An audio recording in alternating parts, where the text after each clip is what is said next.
మా latest videos కోసం మా ఈ తెలుగు న్యూస్ ఛానల్ సబ్స్క్రైబ్ చేసి గంట సింబల్ యాక్టివేట్ చేసుకోండి. మానవ జీవితంలో ధనం అత్యంత ముఖ్యమైన అవసరాలలో ఒకటి.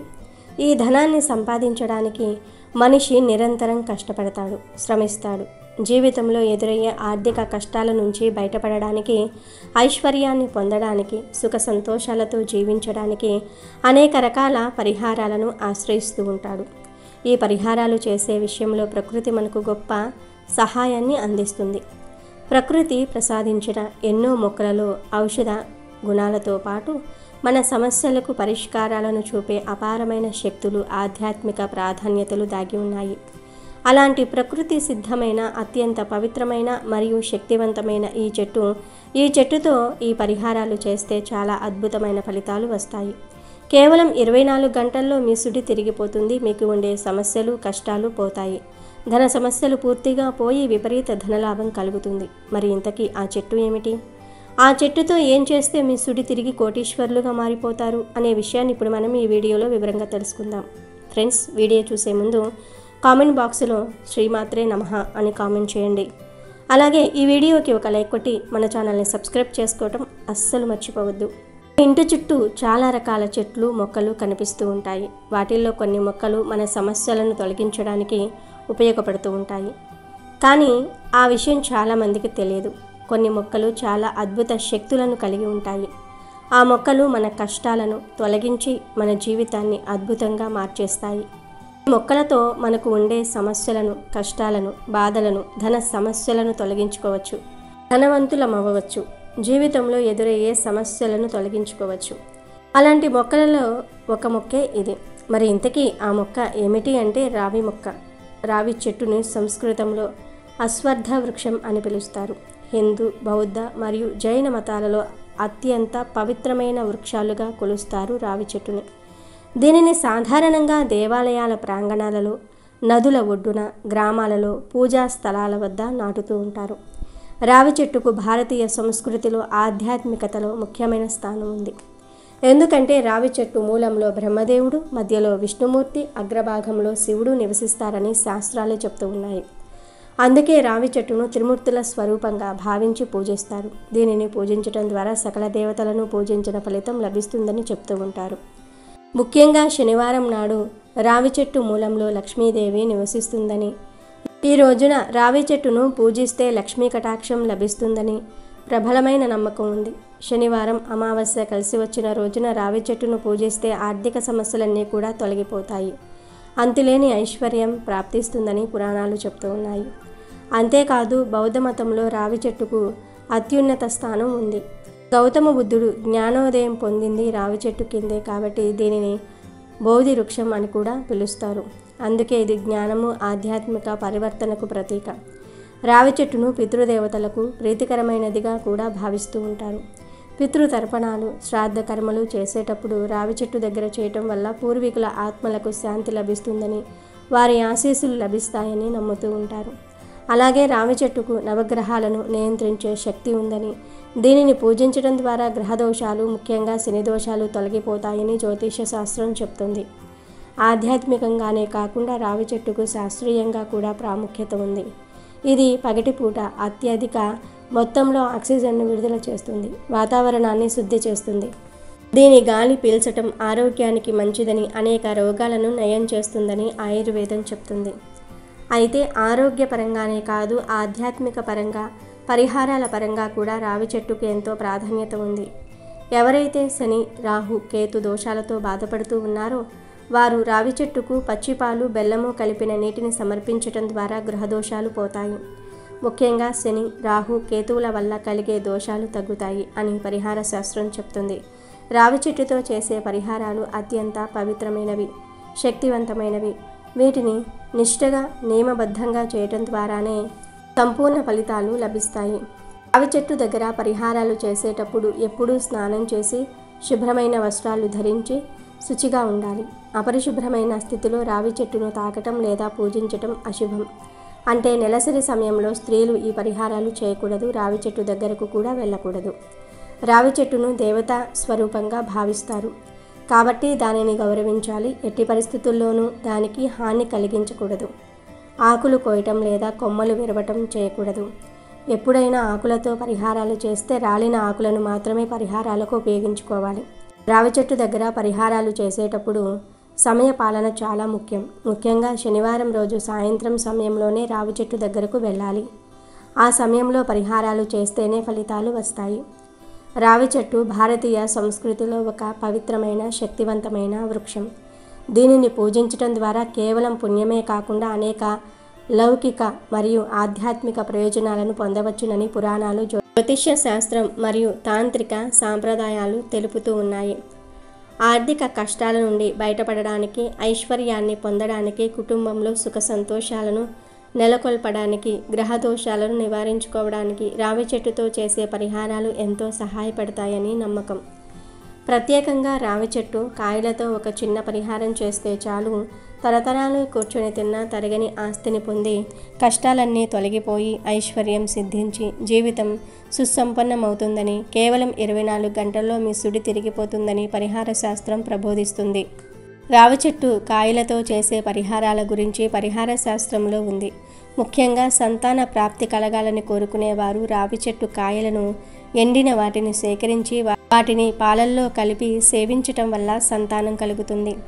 ఇక ధనలాభం కలగాలని కోరుకునేవారు, ధన సమస్యలు పోవాలని అనుకునేవారు, ధన ద్వారాలు తెరుచుకుని ధనం దూసుకురావాలని అనుకునేవారు 11 లేదా 21 రావి చెట్టు కాయలను సేకరించి వాటిని ఒక ఎరుపు వస్త్రంలో వేసి ఆ కాయలతో పాటుగా చిటికెడు పసుపును వేసి అలాగే 2 నల్ల గవ్వలు ఆ క్లాతులో పెట్టి కొద్దిగా కర్పూరం పొడిని వేసి వీటన్నిటిని మూటకట్టి ధనం దాచుకునే ప్రదేశంలో అంటే బీరువాలో ఉంచితే విపరీత ఆర్థిక అభివృద్ధి కలుగుతుందని విశ్వసిస్తారు. ఇలా ఈ చిన్న పరిహారం చేసుకుంటే ధన ఆకర్షణ కలుగుతుంది. వ్యాపారం చేసేవారు ఈ మూటను మీ గల్లా పెట్టెలో పెట్టుకుంటే జన ఆకర్షణ కూడా కలుగుతుంది. ఇది చాలా రహస్యమైన పరిహారం కాబట్టి ప్రతి ఒక్కరూ కూడా ఈ యొక్క చిన్న పరిహారాన్ని చాలా ఈజీగా చేసుకునే పరిహారాన్ని చేసుకోండి. ఈ పరిహారాన్ని గురువారము లేదా శనివారం రోజున చేసుకోండి. అలాగే అమావాస్య తిథిలో కూడా చేసుకోవచ్చు. ఇలా చేస్తే 24 గంటల్లో మీ సుడి తిరిగిపోతుంది, మీ ధన సంపాదన పెరుగుతుంది, ఆర్థిక సమస్యలు పోతాయి, తరతరాలకు తరగని ఐశ్వర్యం వస్తుంది. ఎందుకంటే రావి చెట్టు కాయలకు అంతటి శక్తి ఉంటుంది.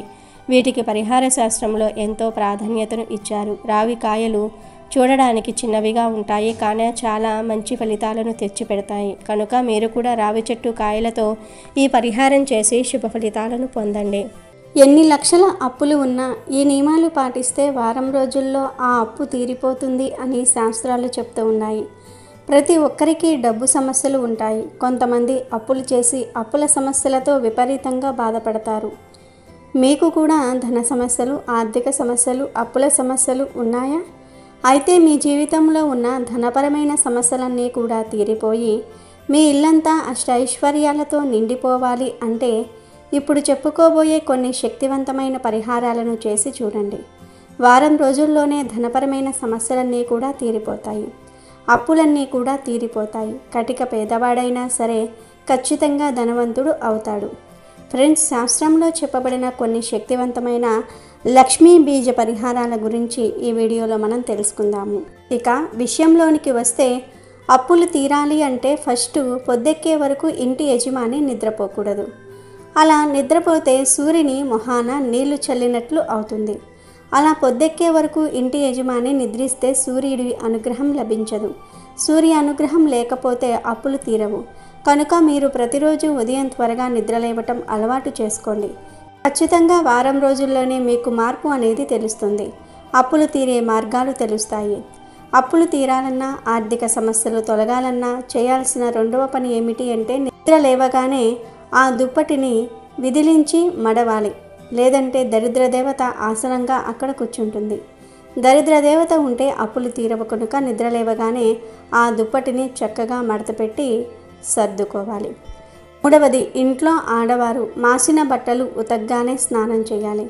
బట్టలు జాడించిన నీళ్లను కాళ్లపైన పోసుకోకూడదు. ఎందుకంటే ఆ నీటిలో జ్యేష్ఠాదేవి ఉంటుంది. ఆ నీటిని కాళ్లపై పోస్తే మీ కాళ్ళ ద్వారా జ్యేష్ఠాదేవి మీ ఒంట్లోకి ప్రవేశిస్తుంది. ఇంట్లో అప్పులు తీరవు. కనుక అప్పులు తీరాలంటే ఈ అలవాటును మానుకోవాలి. అలాగే అప్పులు తీరాలన్నా, అప్పులు చేయకుండా ఉండాలన్నా ఇంట్లో ఇల్లు ఊడ్చిన చీపురు అస్సలు నిల్చోబెట్టకూడదు. అంటే చీపురు కొంచెం పైకి వచ్చేలాగా పెట్టరాదు. 5వది, సంధ్యాకాలంలో నిద్రపోకూడదు, గొడవలు పడకూడదు. ఆ సమయం దోషకాలం గనుక ఈ టైంలో చేయకూడని పనులు చేస్తే ధన సమస్యలు వస్తాయి, అప్పులు తీరవు. అలాగే పూజ గదిలో ఒకే రూపానికి చెందిన 2 విగ్రహాలు ఉండకూడదు. లోహపు విగ్రహాలైతే ఇంటి యజమాని బొటనవేలి కంటే తక్కువ సైజులో ఉండే విగ్రహాలను మాత్రమే ఇంట్లో పెట్టుకోవాలి, లేదంటే అప్పుల సమస్యలు వస్తాయి. అదేవిధంగా పూజ గదిలో పెట్టిన నైవేద్యం ఎట్టి పరిస్థితుల్లోనూ కూడా తినకుండా పారేయకూడదు, తప్పకుండా తినాలి. అలా తినటం వలన అప్పులన్నీ తీర్చుకోగలిగే శక్తి వస్తుంది. 8వది, సాయంత్రం 6 దాటాక సూది, ఉప్పు, నూనె, కోడిగుడ్లు ఇంటికి తెచ్చుకోకూడదు. అవి శని స్థానాలు. వీటిని సాయంత్రం 6 దాటాక ఇంటికి తెస్తే శనిని మీ వెంట కొని తెచ్చుకున్నట్లుగా అవుతుంది. ధన సమస్యలు పెరిగిపోతూ ఉంటాయి. అలాగే పొద్దుపోయాక పెరుగు, ఊరగాయలు, మిరపపొడి ఎవరికి ఇవ్వకటి. ముఖ్యంగా శుక్రవారం, మంగళవారం వీటిని ఎవరికి ఇవ్వకటి. ఎందుకంటే అవి లక్ష్మీ స్థానాలు. పొద్దుపోయాక వీటిని బయటకు పంపితే లక్ష్మీదేవి బయటికి వెళ్ళిపోతుంది, ధన సమస్యలు పెరిగిపోతాయి. అప్పుల బాధలు తగ్గాలంటే శనివారం రోజు చెప్పులు, గొడుగు, గుడ్లు, నూనె, మాంసము ఇంటికి తెచ్చుకోకూడదు. మీకు ఆ రోజు నాన్ వెజ్ తినే అలవాటు ఉంటే ముందు రోజు తెచ్చుకోండి. ధన సమస్యలు తగ్గాలంటే సాయంత్రం 6 దాటాక చెట్ల నుండి పూలు కొయ్యకూడదు. ఎందుకంటే మొక్కలు ఆ సమయంలో విశ్రాంతి తీసుకుంటూ ఉంటాయి. ఆ సమయంలో పూలు కోస్తే ఆ పూల మొక్కలు మనల్ని శపిస్తాయి, మనకు ధన సమస్యలు కలుగుతాయి. అలాగే అప్పులు తీరాలంటే తులసి చెట్టు ఆకులను గోర్లతో గెల్లకూడదు. ఆడవారు అస్సలు కొయ్యకూడదు. పొద్దుపోయాక తులసి మొక్కకు నీరు పోయకూడదు. ఒక చిన్న రాయిని తులసి కోటలో ఉంచి కృష్ణుడిగా భావించాలి. దేవాలయంలో, గుడిలో ఫ్లూటు ఉన్న కృష్ణుడు ఉండాలి. గృహంలో మాత్రం ఫ్లూటు ఉన్న కృష్ణుడి విగ్రహం ఉంచుకోకూడదు. ఆవుతో కానీ రాధాదేవితో కానీ ఉన్న కృష్ణుడి విగ్రహం ఉంటే చాలా మంచిది. ధన సమస్యలు తగ్గాలంటే ఇంటికి వచ్చిన సుమంగలికి తప్పనిసరిగా కుంకుమ బొట్టు పెట్టి పంపాలి. అలా చేస్తే లక్ష్మీదేవి అనుగ్రహంతో ధన సమస్యల నుండి బయటపడే మార్గాలు తెలుస్తాయి. మెల్లిగా ధన సమస్యలు తొలగిపోతాయి. ఇంట్లోకి ధనం రావాలంటే స్త్రీలు రాత్రిపూట గాజులు, తాళి పక్కన తీసి పెట్టకూడదు. తాళిబొట్టులో దేవతల బొమ్మలు వేసుకోకూడదు. పిన్నీసులు వేయకూడదు. దేవునికి వాడిన పసుపు మాత్రమే మంగళసూత్రానికి పెట్టాలి.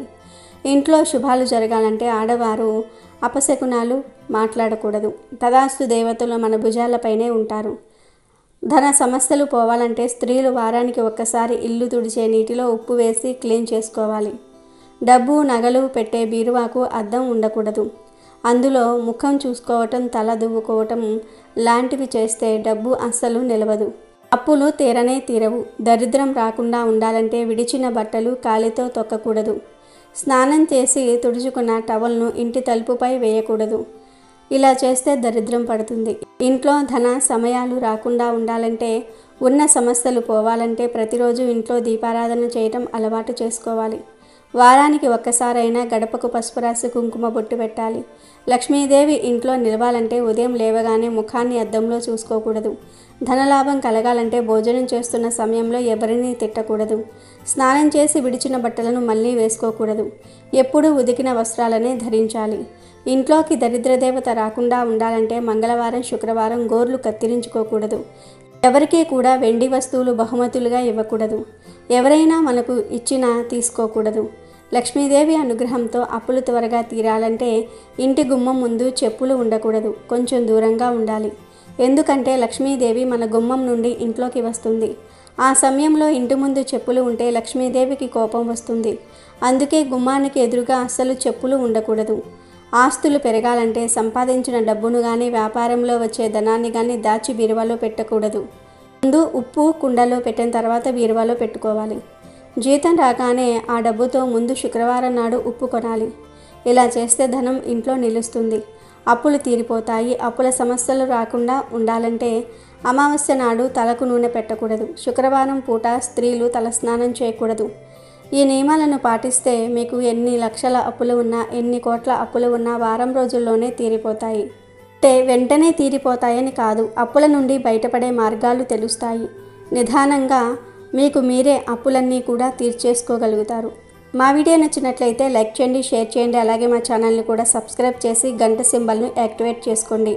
మేము పెట్టే వీడియోస్ మీకు నోటిఫికేషన్గా వస్తాయి. ఈ సంకేతాలు మీకు కనిపించాయంటే మీ ఇంట లక్ష్మీదేవి అడుగు పెట్టబోతూ ఉన్నదని అర్థం. ఎందుకంటే లక్ష్మీదేవి ఎప్పుడు ఎవరి ఇంట అడుగు పెడుతుందో ఎవ్వరికీ తెలియదు. మరి అలా లక్ష్మీదేవి మన ఇంట్లోకి రాబోతుంది అనే విషయం ఎలా గ్రహించగలుగుతాము, ఏ సంకేతాల ద్వారా మనం ఆ విషయాన్ని తెలుసుకోగలుగుతాం అనే విషయంతో పాటు లక్ష్మీదేవి మన ఇంట స్థిరంగా కొలువై ఉండాలంటే ఏం చెయ్యాలి అనే విషయాలను ఈరోజు మనం ఈ వీడియోలో తెలుసుకుందాము. మహాలక్ష్మి నివసించే స్థానాలు మొత్తం కూడా 96 అని శాస్త్రాలు చెప్తూ ఉన్నాయి. వాటిల్లో ముఖ్యమైనవి పసుపు, కుంకుమ, బంగారం, రత్నాలు, ముత్యాలు, శుభ్రమైన తెల్లని వస్త్రాలు, వెండి, రాగి, ఇత్తడి కలశాలు, ఆవు పేడ, ఆవు పృష్ఠస్థానం, ఆవు కొమ్ముల మధ్యన పూజా మందిరము, పవిత్రమైన మనసు, దర్భలు, మహానుభావులు, యోగులు, ఉత్తమమైన రాజు, సదాచార బ్రాహ్మణుడు, శ్రీ సూక్తంలో లక్ష్మీదేవి నివాస స్థానాలేమిటో వివరించే మంత్రాలు చాలా ఉన్నాయి. యహ శుచిః ప్రయతో భూత్వ జుహుయాద జ్యామన్వః శ్రియా పంచద సచచ్చ శ్రీమస్య తదం జుపేత్. లక్ష్మీదేవి అనుగ్రహం కావాలంటే శుభ్రత పాటిస్తూ ఆ దేవి 15 మంత్రాలను నిత్యం పారాయణ చెయ్యాలని ఈ మంత్రానికి భావం. శుచిత్వం ఉన్న చోట లక్ష్మీదేవి ఉంటుందని ఈ మంత్రం ద్వారా తెలుస్తుంది.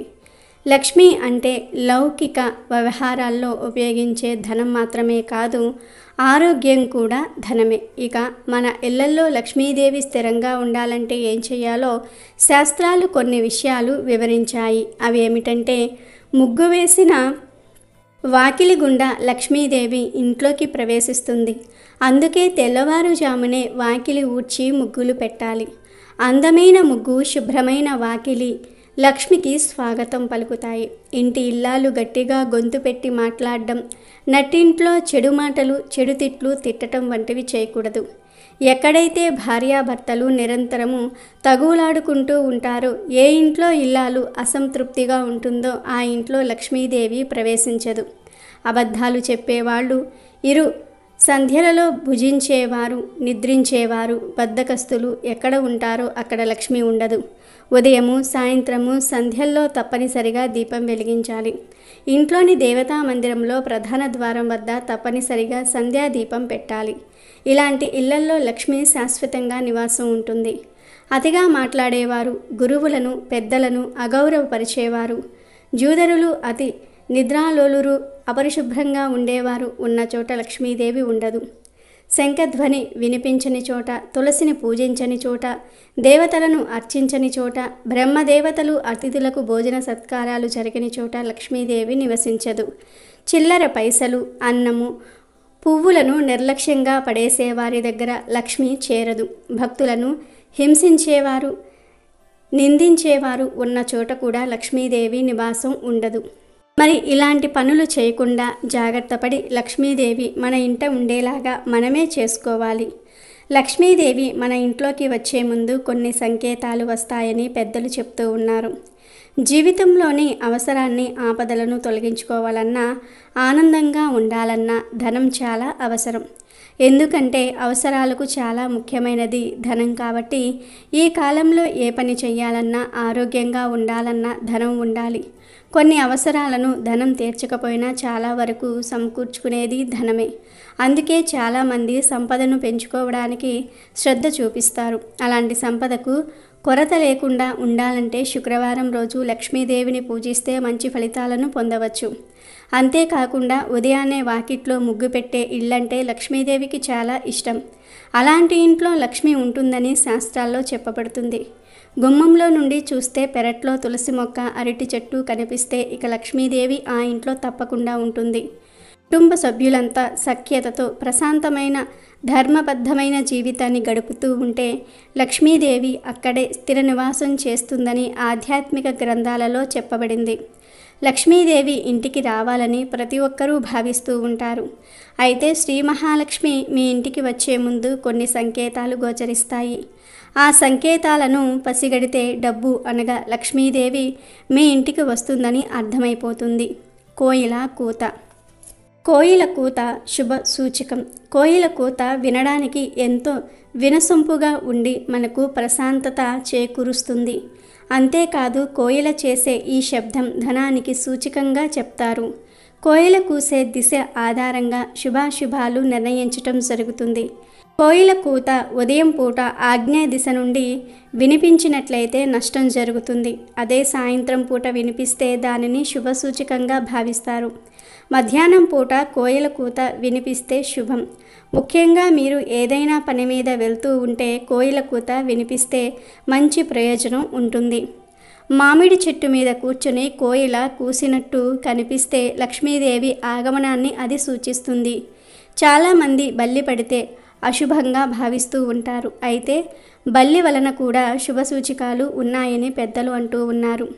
అకస్మాత్తుగా బల్లి కుడి చేతిపై పడి త్వరగా పైకి ఎక్కడానికి ప్రయత్నిస్తే ఆ సంకేతం మీ పురోగతికి మార్గం తెరవబోతున్నదని అర్థం చేసుకోవాలి. అంతేకాక మీరు ఏదో ఒక మార్గంలో డబ్బు పొందుతారని అర్థం. బల్లి మురికిగా కనిపించవచ్చు, కానీ బల్లి సంపదలకు చిహ్నం. అలాగే ఇంట్లో చీమలు ఉండటం చాలా మందికి నచ్చదు. ఎందుకంటే ఇల్లంతా చీమలతో మురికిగా కనబడుతుంది. కానీ ఇంట్లో నల్ల చీమలు ఉంటే శుభసూచకంగా భావించవచ్చు. నోటిలో బియ్యపు గింజలు మోస్తున్న నల్ల చీమల్ని శుభసూచకంగా భావించవచ్చు. అక్షింతలు మహాలక్ష్మికి ఎంతో ప్రియమైనవి. అందుకే ఇవి సంపదతో ముడిపడి ఉన్నాయి. అదే ఇంట్లో ఎర్రచీమలు ఉంటే అది అంత మంచిది కాదు. ఇంట్లో ఎర్రచీమలు కనిపిస్తే అప్పుల భారం పెరిగే అవకాశం ఉంటుంది. ఇక పాము కనిపిస్తే లక్ష్మీదేవి ఆగమనం అని చెప్తూ ఉంటారు కొంతమంది. కానీ ఆ పాము ఇంట్లో కనిపించకూడదు, బయట కనిపిస్తే మంచిది. పాములు ఇంట్లో కనిపిస్తే అనారోగ్యానికి దారితీస్తుంది. ఎప్పుడైనా 2 ముఖాల పాము కనిపిస్తే అది శుభానికి సూచిక. 2 ముఖాల పాము విషపూరితం కాదు కనుక ఎప్పుడూ కూడా చంపేందుకు ప్రయత్నించకండి. 2 ముఖాల పాము ఇంట్లో కనిపించినా బయట కనిపించినా మంచిదే. ఈ పాము రాక లక్ష్మీదేవి ఆగమనానికి సంకేతం. లక్ష్మీదేవి ఇంటికి వచ్చిందంటే మనుషుల్లో కూడా మార్పు వస్తుంది. అనురాగ ద్వేషాలు, ఈర్ష్య, అసూయలు తగ్గుతాయి. ఆనందం పెంపొందుతుంది. కుటుంబంలో పరస్పర ప్రేమ, సామరస్యం లాంటివి పెరుగుతాయి. ఇంట్లో భార్యాభర్తల మధ్య అన్యోన్యం పెరిగి కలహాలు దరిచేరవు. ఇంట్లో మనస్పర్ధలు, కలతలు తగ్గుతూ ఉన్నాయంటే దానికి అర్థం లక్ష్మీదేవి మిమ్మల్ని ఆశీర్వదించింది అని, మీ ఇంటికి వచ్చిందని అర్థం చేసుకోవాలి. ఇక లక్ష్మీదేవి మన ఇంట్లో ఖచ్చితంగా స్థిర నివాసం ఏర్పరచుకోబోతూ ఉంది, మన ఇంటికి రాబోతుంది అనడానికి మరికొన్ని సంకేతాలు సూచించబడ్డాయి. అవి ఏమిటో కూడా తెలుసుకుందాం. గుడ్లగూబ మీ ఇంటి ముందు కనిపిస్తే మీ ఇంట్లోకి లక్ష్మీదేవి రాబోతూ ఉన్నదని అర్థం. ఇది పూర్వం నుండి మన పెద్దలు చెప్తున్న మాటే. గుడ్లగూబ లక్ష్మీదేవికి సంకేతం, లక్ష్మీదేవి వాహనం. అందుకే ఎప్పుడైనా సరే మీ ఇంటి ముందు గుడ్లగూబ కనిపించినా, బయటకు వెళ్తూ ఉన్నప్పుడు ఎదురుగా గుడ్లగూబ వచ్చినా మీకు చాలా మంచిదని శాస్త్రాలు సూచిస్తూ ఉన్నాయి. అలాగే మీరు ఉదయం నిద్రలేచినప్పుడు, ఇల్లు తుడుస్తూ ఉన్నప్పుడు కనిపిస్తే అది మీ ఇంట్లోకి లక్ష్మి రాబోతుంది అనడానికి సంకేతంగా భావించాలి. కారణం ఏమిటంటే లక్ష్మీదేవికి శుభ్రంగా ఉన్న ఇల్లంటే ఎంతో ఇష్టం. అందుకే ఇలా శుభ్రపరుస్తూ ఉన్నట్టుగా ఉదయం లేవగానే మీకు కనిపిస్తే శుభసూచకంగా భావించవచ్చు. అలానే ఉదయం లేవగానే శంఖం శబ్దం వినిపిస్తే వారికి లక్ష్మీ కటాక్షం తప్పక చేకూరుతుంది. చెరుకు అంటే లక్ష్మీదేవికి ఎంతో ఇష్టం కాబట్టి ఉదయం లేవగానే చెరుకు గడ కనిపిస్తే మీ ఇంట్లోకి త్వరలో లక్ష్మీదేవి అడుగు పెట్టబోతూ ఉన్నదని అర్థం. కాబట్టి ఈ సంకేతాలు మీరు గనుక గమనిస్తే త్వరలో మీ ఇంట్లోకి లక్ష్మీదేవి రాబోతూ ఉన్నదని అర్థం చేసుకోండి. వచ్చిన లక్ష్మిని ఇంట్లోనే నిలుపుకునే విధంగా జాగ్రత్తలు తీసుకోండి. వీడియో నచ్చితే లైక్ చేయండి, షేర్ చేయండి, బట్ సబ్స్క్రైబ్ చేసుకోవడం మర్చిపోవద్దు.